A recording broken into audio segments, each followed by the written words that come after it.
हिंदुओं के नए भगवान, पता नहीं हिंदुओं को किस तरह की सनक है।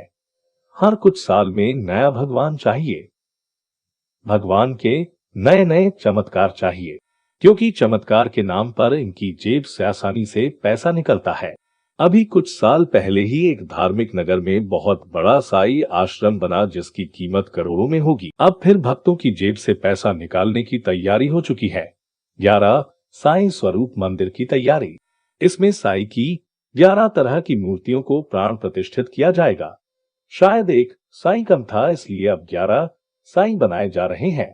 इसके लिए साई संध्या का आयोजन किया जा रहा है। चढ़ावे की दृष्टि से शिरडी का साई मंदिर भारत के मुख्य 10 मंदिरों में गिना जाता है। साई भक्त और विचारशील हिंदू का संवाद। विचारशील, यह तुम्हारा साई बाबा एक पाखंड से ज्यादा और कुछ नहीं है। साईं भक्त, आप गलत कहते हो। साईं बाबा भगवान के अवतार हैं, स्वयं शिव के अवतार हैं। ब्रह्मा विष्णु महेश तीनों साक्षात साईं के रूप हैं। विचारशील, किसी धर्म ग्रंथ से यह अवतार वाली बात सिद्ध कर सकते हो? साईं बाबा एक मुस्लिम फकीर थे। यह बात तो साईं सच्चरित में सिद्ध हो चुकी है। उन्होंने खुद अपने मुंह से कहा है कि मैं यवन वंशी यानी मुस्लिम परिवार में पैदा हुआ हूं, और वो नमाज भी पढ़ते थे। साईं भक्त, साईं चालीसा में अवतार हैं, यह कहा गया है। विचारशील, साईं चालीसा में यह किसने लिखा है? साईं भक्त, साईं के एक भक्त ने। विचारशील, स्वयं साईं ने तो नहीं लिखा। तुम लोग साईं की बात मानोगे या भक्त की? साईं भक्त, लेकिन साईं के चमत्कारों को देखकर तो सारी दुनिया उनके सामने झुकती है। विचारशील, ऐसे जादू भरे चमत्कार तो हमारी गली में तमाशा दिखाने वाले कलाकार भी दिखाते हैं, तो क्या उनको भी ईश्वर कहोगे आप? साईं भक्त, जी नहीं, वो कहाँ और हमारे साईं बाबा कहाँ। विचारशील, देखिए श्रीमान जी, जब सन 1950 के आसपास राम जन्मभूमि विवाद इलाहाबाद उच्च न्यायालय में दायर किया गया, तब तत्कालीन कांग्रेस सरकार ने हिंदू मुस्लिम सौहार्द के लिए यह साईं बाबा का जिन्न बोतल से निकाला, क्योंकि उन्हें डर था कि देश में अराजकता फैल सकती है और हमारी सरकार पर संकट आ सकता है। साईं भक्त, आप गलत कह रहे हैं। साईं बाबा तो उससे पहले से पूजे जा रहे हैं। विचारशील, श्रीमान जी ध्यान से सुनिए। 1950 से पहले आम जनमानस में साईं बाबा नाम की कोई चर्चा ही नहीं थी। अगर होता तो हमारे किसी आर्य साहित्य धार्मिक ग्रंथ में होता। साईं भक्त, आर्य साहित्य और ग्रंथों में नाम नहीं आता तो क्या साईं बाबा नहीं थे? विचारशील हिंदू, ऐसा मैंने नहीं कहा है। मैंने कहा है कि जिस रूप में आज आप लोग मानते हो, उस रूप में नहीं थे, अर्थात धार्मिक जगत में कहीं उनका नाम नहीं था। साईं भक्त, आखिर आपको साईं बाबा में क्या बुराई नजर आती है?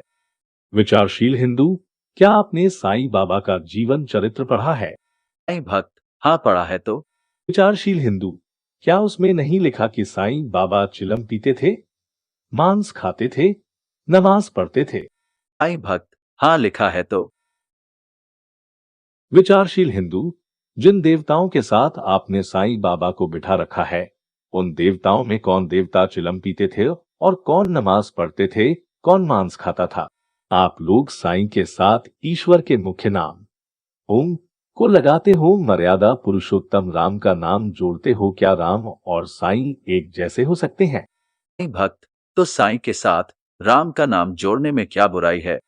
विचारशील हिंदू, क्या आपके नाम के साथ मोहम्मद शब्द जोड़ा जा सकता है या बाद में अहमद लगाया जा सकता है? साईं भक्त, जी नहीं, बिल्कुल नहीं। विचारशील हिंदू, इसी प्रकार किसी मुस्लिम फकीर के नाम के साथ राम का नाम जोड़ना गलत है।